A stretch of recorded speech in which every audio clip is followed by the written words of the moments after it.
បាទសូមអរកាយគ្រប់ជំរាបសួរឯកឧត្តមអរលោកស្រីនិងកញ្ញាជាពិសេសអតិថិជនរបស់ក្រុមហ៊ុនឆ្នោត Camloto ទាំងអស់ជាទីគោរពរួមជួបគ្នាសាជាថ្មីសម្រាប់ការចេញលទ្ធផលឆ្នោតរបស់ក្រុមហ៊ុនឆ្នោត Camloto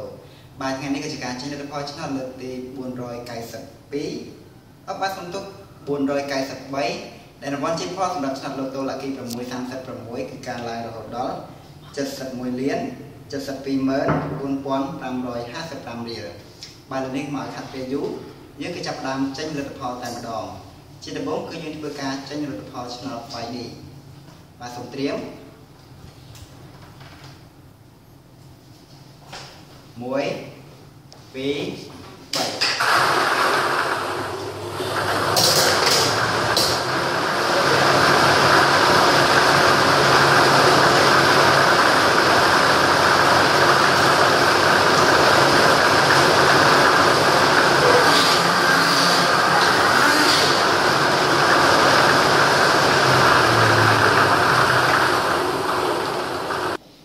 បាទលើនេះលទ្ធផលឆ្នោត 5D បានចេញមកហើយដូច្នេះខ្ញុំសូមធ្វើការប្រកាសលទ្ធផលតែម្ដងដែលក្របពីប៉ុងទី1គឺមានលេខ0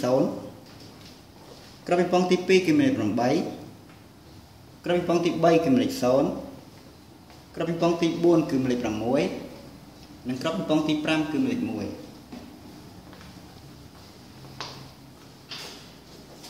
បាទសូមបញ្ជាក់ម្ដងទៀតដែលក្របពីប៉ុងទី1គឺមានលេខ0ក្របពីប៉ុងទី2គឺមានលេខ8ក្របពីប៉ុងទី3គឺលេខ0ក្របពីប៉ុងទី4គឺលេខ6និងក្របពីប៉ុងទី5គឺលេខ1បាទឥឡូវនេះឈានទៅដល់ការចេញលទ្ធផលឆ្នោត Lotto Lucky 636វិញម្ដងបាទសូមត្រៀម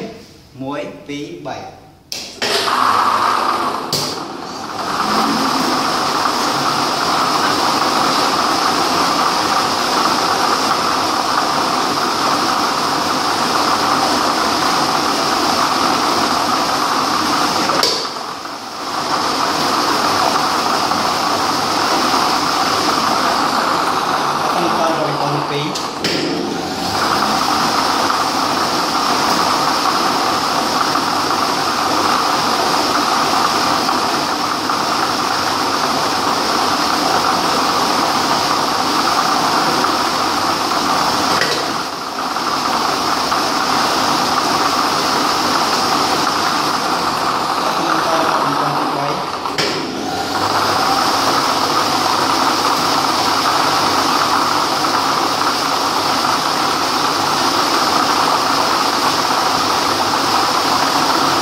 បាទឥឡូវនេះលទ្ធផលឆ្នោត Lotto Lucky 636បានចេញមកហើយដូច្នេះខ្ញុំសូមធ្វើការប្រកាសលទ្ធផលតែម្ដងដែលក្របពីប៉ុងទី1គឺមានលេខ26ក្របពីប៉ុងទី2គឺមានលេខ28ក្របពីប៉ុងទី3គឺមានលេខ29ក្របពីប៉ុងទី4គឺមានលេខ18ក្របពីប៉ុងទី5គឺមានលេខ30និងក្របពីប៉ុងទី6គឺមានលេខ27បាទសូមបញ្ជាក់ម្ដងទៀតដែលក្របពីប៉ុងទី1គឺមានលេខ26លេខ28លេខ29លេខ18លេខ30និងលេខ27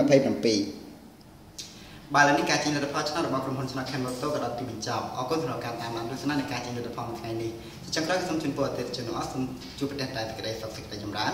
លោកទទួលទានមានបានគ្រប់គ្រងគ្រួសារពេលនេះសូមអរគុណសូមជម្រាបលា